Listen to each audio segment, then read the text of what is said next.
ఈ నగరానికి అన్ని చేయడానికి నేను సిద్ధంగా ఉన్నా. ఒక పక్కన మా యువ మిత్రుడు అనిల్ కుమార్ యాదవ్ ను ఢిల్లీలో రాహుల్ గాంధీతో మాట్లాడి సోనియమ్మను ఒప్పించి మెప్పించి రాజ్యసభ సభ్యుని చేసిన ఇయాల ఈ నగరం నుంచి ప్రాతినిధ్యం ఉండాలని. ఇప్పుడు లోక్సభ సభ్యుడిగా దానం నాగేందర్ ను గెలిపిస్తే అనిల్ కుమార్ యాదవ్ దానం నాగేందర్ ఈ నగరానికి జోడెద్దులాగా ఉండి నాకు అండగా నిలబడి కుడి భుజం ఎడం భుజంగా ఈ నగరాన్ని అభివృద్ధి చేసే బాధ్యత మేము తీసుకుంటాం. ఇక బీజేపీ వాళ్ళు అన్ని అయిపోయినాయి. 10 ఏళ్ళు మోడీ పేదోళ్లకు ప్రతి సంవత్సరం 2 కోట్ల ఉద్యోగాలు ఇస్తా అన్నాడు. 20 కోట్ల ఉద్యోగాలు ఇవ్వాలి, ఒక్క ఉద్యోగం ఇవ్వలే. దాని జోలి చెప్పే పరిస్థితి లేదు. రైతుల ఆదాయం 2 చేస్తా అన్నాడు.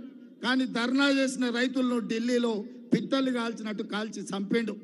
ఇదే కాకుండా స్విస్ బ్యాంకులో లక్షల కోట్లు ఉన్నాయి, అవి తెచ్చి పేదోళ్ళ ఖాతాలు వేస్తా అన్నాడు. అవి కూడా ఒక్క రూపాయలే. ఎవరికైనా మీకు 15 లక్షలు వేసిండా? మోడీ వేసిండా? ప్రధానమంత్రి ఏమన్నా ఇల్లు ఇచ్చిండా? ఏమైనా ఉద్యోగాలు ఇచ్చిండా? మనకేమన్నా నిధులు ఇచ్చిండా? మన సికింద్రాబాద్ మునిగిపోతే మనకేమన్నా సాయం చేసిండా?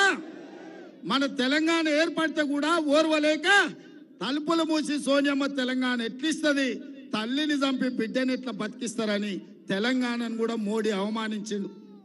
ఇవన్నీ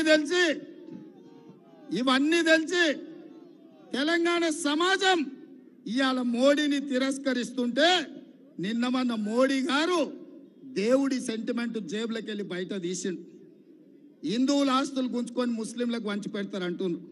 నేను ఈ వేదిక మీద నుంచి ఒక మాట అడగదలుచుకున్నా. తండ్రి ఆస్తి కొడుకుకి ఇవ్వాలంటేనే విరాసత్ చేయాలి. అంజన్ కుమార్ యాదవ్ ఉన్నదేమన్నా అనిల్కి ఇవ్వాలంటే కూడా విరాసత్ చేయాలి. అన్నది తమ్మునికి వంచాలంటే పంచినాక సబ్ రిజిస్ట్రార్లో పోయి రిజిస్ట్రేషన్ చేయాలి. ఒకరి ఆస్తి ఇంకోరు గుంజుకొని పంచే పరిస్థితి ఉంటుందా? రాజ్యాంగం మీద ఒట్టేసిన ప్రధానమంత్రి ఇంత పచ్చే అబద్ధాలు మాట్లాడితే మంచిదా? మిత్రులారా, మీరు ఒక్కసారి ఆలోచన చేయండి. మనమందరం శ్రీరామనవమి చేయలేదా? నిన్న హనుమాన్ జయంతి చేయలేదా? మనం రోజు గుడికి పోతే మొక్కలేమా? మా ముస్లిం సోదరులు మక్కా మసీదులో నమాజ్ చేస్తలేరా? మా క్రిస్టియన్ సోదరులు మెదక్ పోయి చర్చిలో ప్రార్థనలు చేస్తలేరా? మా సిక్కు సోదరులు అమృత్సర్ పోయి గోల్డెన్ టెంపుల్లో పాల్గొంటలేరా? ఎవరి నమ్మకం ఎవరి విశ్వాసం వాళ్ళది.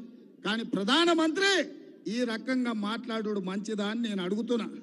అందుకే మిత్రులారా, దేవుడు గుడిలో ఉండాలి, భక్తి గుండెల్లో ఉండాలి. దేవుడు చెప్పండి, దేవుడు ఏడుండాలి?